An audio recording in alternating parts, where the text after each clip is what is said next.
Sebuah kasus yang penuh plot twist di dalamnya akan menemani hari kalian dan mengisi waktu luang kalian.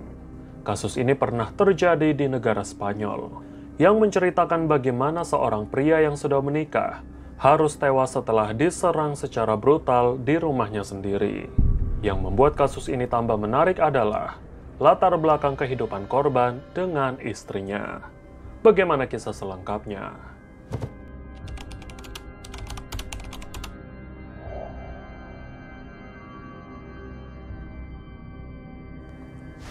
Kasus ini berawal dari adanya sebuah tragedi yang menimpa seorang pria bernama Antonio Navarro berusia 36 tahun, yang tinggal di sebuah kota bernama Valencia di negara Spanyol, sebuah negara yang hampir tak pernah saya sebutkan dalam channel ini.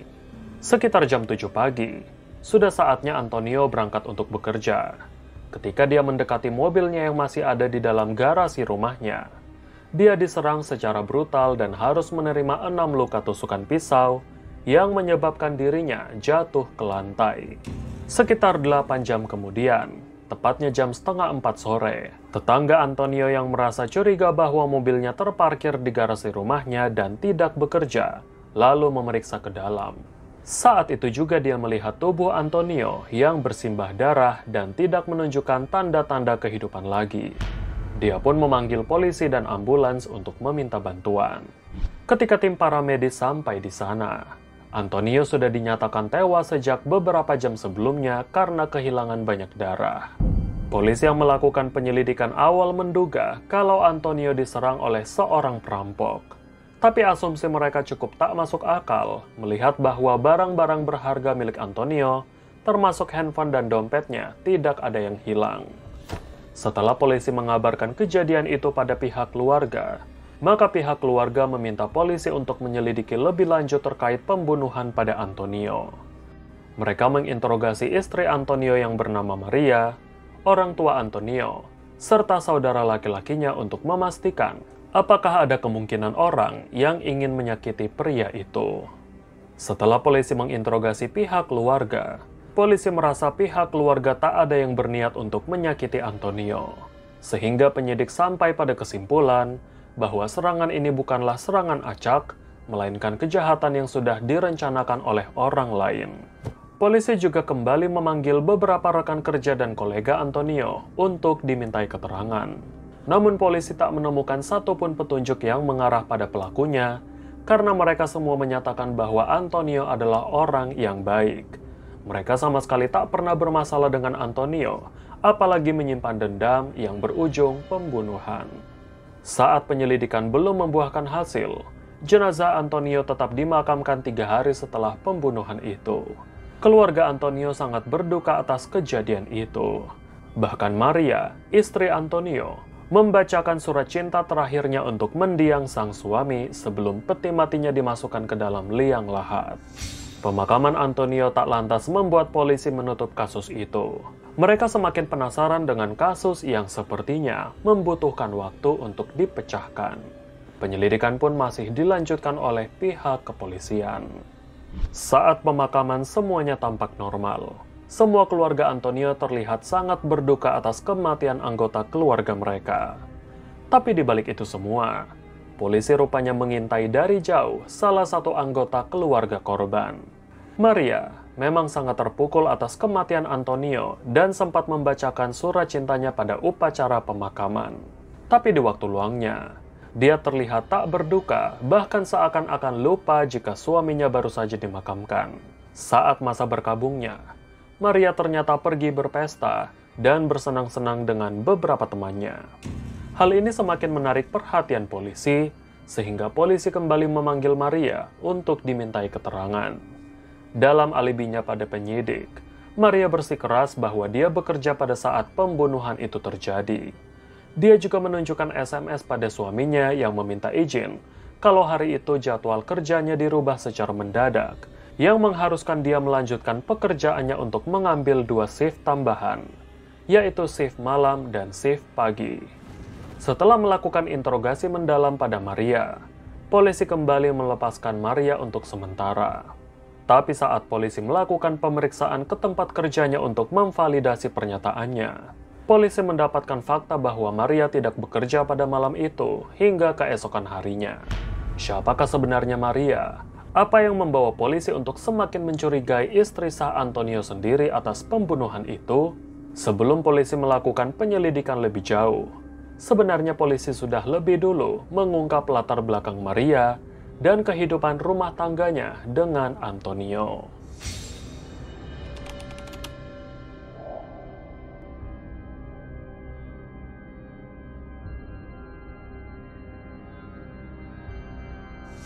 Nama aslinya adalah Maria Jesus Moreno Canto, yang lahir pada tanggal 16 September 1990 di kota kecil Novelda, negara Spanyol. Sebenarnya Maria dibesarkan dalam keluarga yang bahagia dengan 4 saudara kandungnya. Ayahnya memiliki bisnis pemasangan pipa air yang menjadi sumber pendapatan utama keluarga itu. Keluarga Maria sangat religius, sehingga orang tuanya menamainya Maria Jesus dengan harapan Maria kelak memiliki sifat yang sama dengan Maria Ibu Yesus. Sayangnya, Maria tidak suka dengan nama itu, sehingga dia memilih untuk dipanggil dengan nama Maihe. Sejak kecil, bakat Maria cukup mencolok. Dia menunjukkan bakatnya dalam bidang menggambar dan melukis. Bahkan dia memenangkan beberapa perlombaan melukis di kotanya. Setelah lulus dari SMA, Maria meninggalkan kampung halamannya untuk belajar menjadi seorang perawat di kota Barcelona. Hal ini memberinya kesempatan untuk menemukan jati dirinya sendiri dan pengalaman baru. Di kota Barcelona yang begitu megah, Maria menikmati kehidupan malamnya dan semakin tenggelam dengan kesenangan dan pesta bersama teman-temannya. Dia tak pernah pulang lagi ke rumah orang tuanya, bahkan hanya sekedar mengunjungi mereka pun tidak. Selama di Barcelona, Maria mengambil magang sebagai perawat di salah satu rumah sakit dan bertemu dengan Antonio Navarro, seorang insinyur muda yang usianya 9 tahun lebih tua daripada Maria. Sebenarnya Antonio mengenal salah satu kakak Maria saat masih berkuliah. Oleh sebab itu, dia berani untuk mendekati Maria. Pada tahun 2011, Maria dan Antonio mulai berpacaran. Kencan dengan Maria adalah kencan serius yang paling pertama untuk Antonio, sehingga dia berkomitmen untuk terus menjaga hubungannya dengan Maria hingga ke jenjang pernikahan. Setelah 5 tahun mereka berpacaran, pasangan itu pun bertunangan. Maria juga mendapatkan pekerjaan baru di rumah sakit setelah pertunangan itu terjadi. Dan beberapa bulan kemudian, tepatnya pada tanggal 3 September 2016, Maria dan Antonio resmi menikah. Dari luar tampaknya hubungan mereka sangat harmonis dan bahagia. Bahkan tak jarang kemesraan mereka di depan umum dipertontonkan dan membuat semua orang iri akan keromantisan cinta mereka. Tapi ternyata hal itu hanyalah kamuflase untuk menutupi buruknya hubungan mereka. Diketahui bahwa Maria dan Antonio sama-sama meragukan kelangsungan rumah tangga mereka setelah Maria ketahuan berselingkuh dengan seorang fisioterapis di belakang Antonio. Bahkan Antonio menganggap Maria berubah dan tidak perhatian padanya. Di sisi lain, Maria beralasan merasa bahwa Antonio selalu melarangnya dan tidak memberikan kebebasan padanya. Baik Maria maupun Antonio sama-sama bertolak belakang. Setelah mengetahui latar belakang Maria serta kabar perselingkuhannya di belakang Antonio, polisi yang sudah lebih dulu menyita salah satu handphone Maria saat diinterogasi, segera mengungkap banyak rahasia yang tersembunyi di dalamnya. Ternyata Maria berselingkuh dengan seorang jurnalis berusia 43 tahun bernama Joe, yang dia temui 3 bulan sebelum pembunuhan Antonio. Polisi berasumsi mungkin saja pembunuhan itu dilatar belakangi oleh Joe yang cemburu pada Antonio. Tapi saat Joe dipanggil untuk dimintai keterangan, Joe beralasan bahwa dia tak tahu kalau Maria sudah menikah. Meskipun begitu, Joe bilang dia tetap mencintai kekasihnya dan memaafkan kebohongannya tentang status pernikahannya. Dengan alibinya yang kuat serta tak ada bukti memberatkan, Joe akhirnya dilepaskan. Tak hanya sampai di situ, polisi kembali membuka fakta baru. Selain menikah dengan Antonio dan berselingkuh dengan Joe, di waktu yang sama, Maria juga berpacaran dengan rekan kerjanya di rumah sakit bernama Salvador Rodrigo, yang berusia 47 tahun. Salvador sudah memiliki 2 anak yang dewasa dan sudah menikah selama 22 tahun dengan istrinya. Walaupun usia Salva dan Maria terbilang jauh, sementara saat itu Maria baru berusia 27 tahun, tapi hal itu tak menghentikan hubungan mereka. Lebih parahnya lagi, Maria mulai berpacaran dengan Salva ketika dia baru bertunangan dengan Antonio dan baru diterima bekerja di rumah sakit yang sama dengan Salva. Bahkan istri Salva ternyata bekerja dalam satu kantor dengan Antonio. Itu sebabnya selama 1 tahun lebih, mereka berusaha menyembunyikan hubungan mereka dan menutup rapat-rapat agar tidak ada yang curiga. Selain menjalin hubungan itu, Salvador menjadi boneka bagi Maria dan siap menuruti semua permintaan Maria. Bahkan Salva juga membayarkan seluruh tagihan bulanan dan hutang Maria. Untuk menyatakan kecurigaan pihak kepolisian, mereka bekerja sama dengan saudara laki-laki Antonio untuk menjebak Maria dan Salva. Saudara laki-laki Antonio diminta pergi ke rumah Maria dan melaporkan pada Maria bahwa polisi sudah menetapkan tersangka dalam kasus itu. Tak disangka-sangka, Maria masuk ke dalam perangkap polisi dan tiba-tiba menelpon Salvador setelah berbulan-bulan memutuskan kontak sejak pembunuhan itu. Dalam percakapan teleponnya, Maria mengungkapkan ketakutannya dan secara tak sengaja mengucapkan kata-kata yang terkait dengan pembunuhan itu pada Salva. Di balik itu semua, polisi secara diam-diam sudah menyadap percakapan telepon itu dan menjadikannya sebagai bukti untuk mendakwa Maria dan Salvador. Setelah hampir 5 bulan penyelidikan dilakukan, polisi akhirnya menangkap Maria dan Salvador di tempat kerja mereka. Saat penangkapan, Maria membantah terlibat atas kasus pembunuhan suaminya. Sementara Salvador mengambil tanggung jawab dengan mengakui pembunuhan pada Antonio karena terobsesi dengan Maria. Sebenarnya Salvador mau melindungi Maria dengan melimpahkan semua kesalahan Maria pada dirinya sendiri. Keduanya pun tetap ditahan di pusat penahanan yang sama, namun berbeda unit. Selama persidangan awal mereka digelar, pengacara Salvador memberi nasihat agar tidak melimpahkan kesalahan Maria pada dirinya untuk meringankan hukumannya sendiri. Tapi Salva tetap menolak karena dia terlalu mencintai Maria. Bahkan Salva terbuai dengan sebuah surat cinta dari Maria yang dikirimkan dari selnya. Maria menulis betapa dia merindukan Salva dan tidak sabar untuk menunggu kembali bersama setelah keluar dari penjara. Sehingga Salva semakin yakin bahwa Maria akan tetap berkomitmen melanjutkan hubungan mereka. Tapi semua keyakinan Salva pupus setelah mengetahui kalau Maria berpacaran dengan 2 tahanan lain di dalam penjara. Hal itu membuatnya marah dan berbalik menyerang Maria. Di persidangan lanjutan, Salvador merubah pernyataannya dan menceritakan semua peristiwa itu dari perencanaan hingga pembunuhan terjadi. Pengakuan Salvador berawal dari sebuah keadaan darurat yang terjadi di rumah sakit. Salva dan Maria yang bekerja di rumah sakit yang sama selalu bertemu setiap hari dan menjalin hubungan terlarang mereka. Suatu hari mereka kedatangan seorang pasien pria yang ditikam dan beberapa teman lainnya yang terbunuh. Hal itu memunculkan niat Maria untuk melakukan hal yang sama pada Antonio suaminya agar mereka bisa terus bersama. Sejak saat itu, mereka terus memikirkan cara pembunuhannya.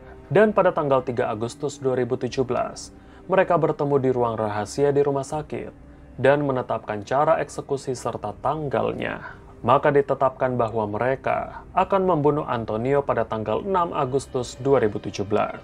Informasi ini juga dibenarkan dari bukti rekaman telepon yang berhasil dipulihkan polisi, bahwa sejak perencanaan itu, mereka kerap saling berteleponan untuk membicarakan mekanismenya. Mereka pun memutuskan untuk mengeksekusi Antonio dengan pisau yang dibeli oleh Salvador. Pada malam sebelum pembunuhan terjadi, Salvador pulang ke rumahnya setelah bekerja untuk bersiap-siap melakukan eksekusi keesokan harinya. Namun Salva tak tahu kemana Maria pergi pada malam itu. Sementara Maria mengirim SMS pada suaminya dengan alasan bahwa jadwalnya dirubah mendadak dan harus lanjut untuk bekerja malam itu hingga siang keesokan harinya. Maria juga mengatakan pada suaminya dia sempat pulang untuk masak makanan. agar Antonio bisa makan malam hari itu. Belakangan terungkap kalau malam itu, tanpa sepengetahuan Antonio dan Salvador, Maria pergi menginap di rumah pacarnya yang lain yang bernama Thomas, seorang fisioterapis dari rumah sakit berbeda yang dia temui sekitar 6 bulan sebelum pernikahannya dengan Antonio. Thomas pernah mengajak Maria untuk menikah, dan hubungan inilah yang akhirnya diketahui Antonio sehingga Antonio sangat marah pada Maria karena sudah berselingkuh dengan Thomas dan menyebabkan rumah tangga mereka berujung pertengkaran. Padahal Maria sudah berjanji pada Antonio untuk tidak menghubungi Thomas, tapi hal itu lagi-lagi terjadi. Keesokan harinya, pagi hari yang cerah menyambut Antonio yang akan pergi bekerja. Setelah dia bangun, dia bersiap-siap dengan pakaiannya untuk berangkat bekerja.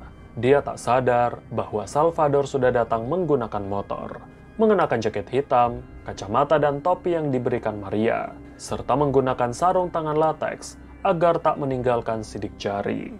Dia menunggu di garasi mobil Antonio, sampai akhirnya Antonio datang lalu dia menikam Antonio hingga tak bernyawa. Setelah melarikan diri dari tempat kejadian, Salva mengubah foto profil di WhatsApp-nya sebagai sinyal untuk Maria bahwa pembunuhan itu sudah dilakukannya. Dan Salva serta Maria memutuskan kontak telepon satu sama lain selama beberapa bulan untuk menghindari kecurigaan. Sebenarnya Salvador sangat yakin kalau Maria tetap menjalin hubungan dengannya walaupun sudah memutuskan kontak telepon. Tapi Maria ternyata memiliki rencana lain. Saat pemakaman suaminya, Maria hanya melambaikan tangan pada Salva di pemakaman dan berlalu begitu saja. Bahkan Maria kembali berpesta dengan teman-temannya dan bersenang-senang. Sebenarnya keluarganya sudah menasehati Maria agar tetap tenang dan tak berpesta selama mereka berkabung, agar masyarakat tak memberikan penilaian negatif. Tapi hal itu tak pernah dihiraukan Maria. Selama dia tak berhubungan telepon dengan Salva, Maria sering mengunjungi Thomas dan menginap beberapa hari di rumahnya. Bahkan di belakang Salva dan Thomas, Maria juga mulai berpacaran dengan seorang pria bernama Sergio, seorang security di klub malam tempat Maria sering berpesta. Menurut Salvador, selama Maria berpacaran dengannya, dia tak pernah peduli pada hubungan pernikahannya dengan Antonio. Maria menikahi Antonio agar finansialnya tetap stabil. Bahkan Maria berharap bisa mencairkan asuransi jiwa milik Antonio sebesar 47.000 euro atau sekitar 752 juta rupiah. Teman-teman Maria juga mengatakan bahwa Maria sering berkeluh kesah atas usahanya untuk mencairkan manfaat asuransi jiwa suaminya. Tapi dalam persidangannya, Maria menyangkal tuduhan bahwa dia ingin mengambil keuntungan atas kematian suaminya. Maria juga menyatakan bahwa hubungan rumah tangganya dengan Antonio baik-baik saja. Tapi juri dan hakim memiliki pandangan berbeda pada kasusnya. Mereka menilai bahwa Maria membunuh Antonio demi kebebasan dan ingin menerima pembayaran tunai atas asuransi jiwa, serta berusaha menguasai beberapa properti milik Antonio. Dan Salvador setuju dengan permintaan Maria karena Salvador sangat terobsesi dengan Maria. Karena kecintaannya itu, dia rela melakukan apapun dan berharap bisa membina rumah tangga dengan Maria. Dari pandangan mereka itulah, pada tanggal 14 Oktober 2020, Maria divonis menerima hukuman penjara 22 tahun dan Salvador menerima hukuman penjara 17 tahun. Mereka menganggap bahwa Maria memang merencanakan pembunuhan itu sejak awal dan Salvador berada di bawah pengaruh wanita itu sehingga mudah untuk dikendalikan. Selain mendekam di penjara, Maria juga diwajibkan membayar kompensasi sebesar 200.000 euro atau sekitar 3,4 miliar rupiah pada keluarga Antonio. Semua keluarga Maria merasa hancur mendengar fakta dan vonis yang dijatuhkan.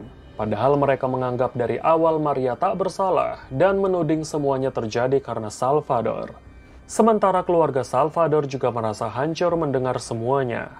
Bahkan istrinya mengajukan gugatan cerai setelah Salva divonis penjara dan anak-anaknya memutuskan hubungan dengan ayah mereka serta menolak untuk mengunjungi Salva. Tapi, berita mengejutkan lainnya tak berhenti sampai di sini. Selama Maria mendekam dalam penjara, tampaknya dia tak berubah. Maria yang ditugaskan sebagai perawat di penjara bertemu dengan seorang tahanan lainnya bernama David. seorang narapidana kasus pembunuhan yang ditahan di pusat penahanan yang sama. Bahkan dari hubungan itu, Maria diketahui hamil dan melahirkan seorang putra dari hubungannya dengan David. Meskipun David akan bebas lebih dulu daripada Maria, tapi kemungkinan besar kehamilan Maria menjadi komitmennya untuk terus melanjutkan hubungannya dengan David. Meskipun narapidana lain menyatakan bahwa Maria menjadi primadona di penjara dan lagi-lagi berkencan dengan tahanan lainnya, Maria sangat disanjung di penjara itu. Bahkan Maria dengan bebas menerima makanan dan rokok dari tahanan lain, serta bebas menebar pesona di ruang gym dan perpustakaan. Hal yang berbeda dirasakan oleh Salvador yang merasa hancur secara emosional. Dan dia tak pernah mau berbicara pada siapapun dalam waktu yang lama. Salva juga sering merenung bahkan menangis dalam selnya, sehingga tahanan lain terpaksa mengawasinya agar dia tak mengambil nyawanya sendiri. Terima kasih sudah menonton video ini sampai selesai. Semoga dari kasus ini, kita bisa mengambil pelajaran berharga di dalamnya. Jangan lupa untuk nantikan cerita menarik selanjutnya dan jaga diri kalian, serta tetaplah waspada. Sampai jumpa.